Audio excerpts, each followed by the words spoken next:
U എയിൽ invest ചെയ്യുന്ന കാര്യത്തെ പറ്റി പറയുമ്പോഴത്തേക്കിനും which is the right place to invest in U A? അതിപ്പോൾ ദുബായ് ആണോ, റാസൽ ഖൈമയാണോ, മൽഖ്വൈൻ ആണോ, അബുദാബി ആണോ, എവിടെയാണ്? കാരണം പലയിടത്തും പല റേറ്റ് ആണല്ലോ. ഈ which is the right place എന്ന് ചോദിക്കുമ്പോൾ അത് വാങ്ങിക്കുന്ന ആളുടെ ഇപ്പം ഞാൻ ഒരിക്കലും ഒരു ഇന്ന സ്ഥലം നല്ലതാണ് അല്ലെങ്കിൽ ഇന്ന ബിൽഡർ നല്ലതാണ് എന്ന് ഞാൻ പറയില്ല. ഞാൻ നോക്കിക്കഴിഞ്ഞാൽ ദുബായിലെ എല്ലാ സ്ഥലവും നല്ലതാണ്, എല്ലാ ബിൽഡറും നല്ലതാണ്. വാങ്ങിക്കുന്നവൻ്റെ ആവശ്യവും വാങ്ങിക്കുന്നവൻ്റെ ഫിനാൻഷ്യൽ ഒരു കപ്പാസിറ്റിയും കൂടി വച്ചിട്ട് വേണം നമുക്ക് ഒരു ഇൻവെസ്റ്റ്മെൻറ്റിനെ വിലയിരുത്താനായിട്ട്. ഇപ്പോൾ ഈ ഇൻസ്റ്റാഗ്രാമിലും ഫേസ്ബുക്കിലൊക്കെ കണ്ടു നിങ്ങൾ പൈസ ഇൻവെസ്റ്റ് ചെയ്താൽ ഒരു 3 വർഷം കൊണ്ട് 4 വർഷം കൊണ്ട് ഡബിളാക്കാൻ പറ്റും, ട്രിബിളാക്കാൻ പറ്റും ദുബായിൽ ചെയ്താൽ എന്നൊക്കെ പറഞ്ഞ് ഒരുപാട് പരസ്യങ്ങളുണ്ട്. അതൊക്കെ ശരിക്കും ഒരു തെറ്റായ കാര്യങ്ങളാണ്. അങ്ങനെ ഒന്നും ഡബിളാക്കാനായിട്ട് അല്ലെങ്കിൽ മരം കുലുക്കി പൈസ വീഴുന്ന പരിപാടി ഒന്നും ദുബായിലില്ല.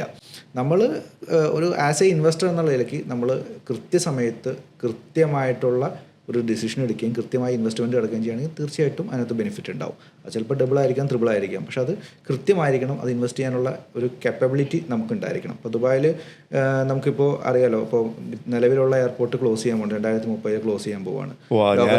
ലോകത്തെ ഏറ്റവും വലിയ എയർപോർട്ട് അൽ മക്തൂം എയർപോർട്ട് വരികയാണ്. ഞാനതല്ല ആലോചിക്കുന്നത്, ആ എയർപോർട്ട് ക്ലോസ് ചെയ്ത് കഴിഞ്ഞാൽ ആ ലാൻഡിൽ അവർ എന്തൊക്കെയായിരിക്കും ചെയ്യാൻ പോകുന്നത് ഞാൻ ആലോചിച്ചുകൊണ്ടിരിക്കുന്നത്. ഞാൻ കഴിഞ്ഞ ദിവസം ആ എയർപോർട്ടിലിരുന്ന് ആലോചിക്കുമായിരുന്നു. അവർ ഒത്ത സിറ്റിയുടെ നടുക്ക് അവരുടെ ബുദ്ധി ഒന്ന് ആലോചിച്ച് നോക്കണേ.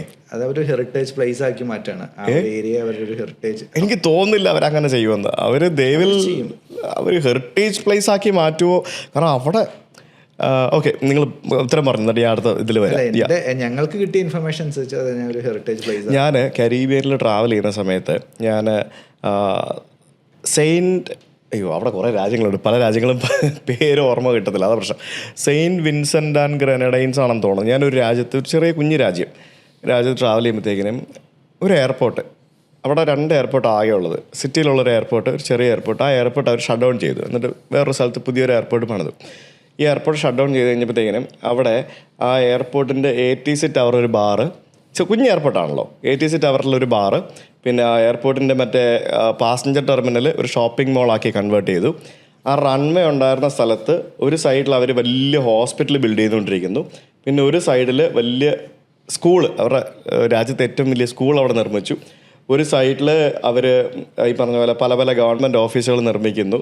പിന്നെ അങ്ങനെ ആ ഒരു എയർപോർട്ട് അവർ കൃത്യമായിട്ട് പ്ലാൻ ചെയ്ത് യൂട്ടിലൈസ് ചെയ്ത് ഉപയോഗിച്ചുകൊണ്ടിരിക്കുക. അപ്പോൾ ഞാൻ ആലോചിക്കുന്നത് ദുബായിക്ക് എന്തായിരിക്കും അവർ ചെയ്യാൻ പോകുന്നത്. ദുബായ് എന്താണ് ചെയ്യാൻ പോകുന്നതെന്നുള്ള കാര്യം നിലവിൽ ഡിക്ലെയർ ചെയ്തിട്ടില്ല. പക്ഷേ നമുക്ക് കിട്ടുന്നൊരു ഇൻഫർമേഷൻ എന്ന് പറയുന്നത് ഒരു ഹെറിറ്റേജ് പ്ലേസ് ആക്കിയിട്ട് അവർ നിലനിർത്തും എന്നാണ് നമുക്ക് അറിയാൻ പറ്റുന്നത്. അൽ മക്തൂം എയർപോർട്ട് ഇപ്പോഴും ഫംഗ്ഷനിങ് സ്റ്റാർട്ട് ചെയ്തിട്ടുണ്ട്. ഇപ്പോൾ നമ്മൾ റീസെൻ്റ്ലി നമ്മുടെ ആ ഫ്ലൈറ്റ്, തേജസ് ഫ്ലൈറ്റ് ഇഞ്ഞു വീണതൊക്കെ അൽ മക്തൂം എയർപോർട്ടിൻ്റെ റൺവേയിലായിരുന്നു. അപ്പോൾ ആ ഒരു ഏരിയ, ഇപ്പം ഫോർ എക്സാമ്പിൾ ഇപ്പോൾ കൊച്ചി ഇൻ്റർനാഷണൽ എയർപോർട്ടിൻ്റെ ഏരിയയിൽ പണ്ട് ലാൻഡിന് എന്ത് വില ഉണ്ടായിരുന്നു? കുറവായിരുന്നു. ഇപ്പോൾ അവിടുത്തെ ലാൻഡിൻ്റെ പ്രൈസ് എന്താണ്? അപ്പോൾ അൽ മക്തൂം എയർപോർട്ട് എന്ന് പറയുന്നത് ഇപ്പോൾ ആ വരുന്ന ഏരിയ എന്ന് പറയുന്നത് ഇപ്പോൾ ഒരു പ്യുവർ ഡെസേർട്ടാണ്. അവിടേക്ക് ഇനി വൈകാതെ എയർപോർട്ട് വരുന്നു. അവിടെ തന്നെയാണ് എത്തിഹാദ് റെയിൽ, UAE എല്ലാ എമിറേറ്റ്സുകളെയും ബന്ധിപ്പിച്ചുള്ള എത്തിഹാദ് റെയിലിൻ്റെ സ്റ്റോപ്പ് ജബലാലിയിലാണ് ഒരു സ്റ്റോപ്പ് വരുന്നത്.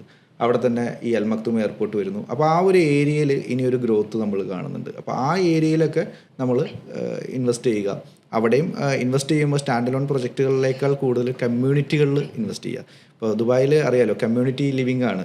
സ്റ്റാൻഡ് അലോൺ പ്രൊജക്റ്റിനേക്കാൾ കൂടുതൽ കമ്മ്യൂണിറ്റി ലിവിങ്ങിൽ ഇൻവെസ്റ്റ് ചെയ്യുമ്പോഴാണ് എപ്പോഴും നല്ല അപ്രിസിയേഷൻ കിട്ടുക. അതുമാത്രമല്ല, കമ്മ്യൂണിറ്റികളിൽ ഇപ്പോൾ ഒരു ലൈവ് കമ്മ്യൂണിറ്റിയിൽ ഇൻവെസ്റ്റ് ചെയ്യുന്നതിനേക്കാൾ കൂടുതൽ ഒരു എൻഡ് യൂസറെ സംബന്ധിച്ച് ലൈവ് കമ്മ്യൂണിറ്റിയിൽ പോയി വാങ്ങിക്കുക, അവന് താമസിക്കാനാണെങ്കിൽ.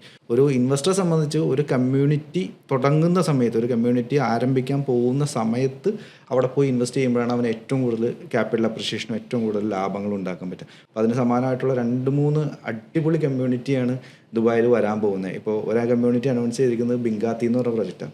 അവർ മേഴ്സലസ് ബേൺസും ഈ ബിങ്കാത്തിയും കൂടി ചേർന്നിട്ട് മൈതാനിൽ ഒരു കമ്മ്യൂണിറ്റി വരാണ്. ഫസ്റ്റ് ലോകത്തെ ആദ്യത്തെ മേഴ്സലസ് ബേൺസിൻ്റെ ബ്രാൻഡിങ്ങിലുള്ള ഒരു കമ്മ്യൂണിറ്റി അത് വരുന്നുണ്ട്.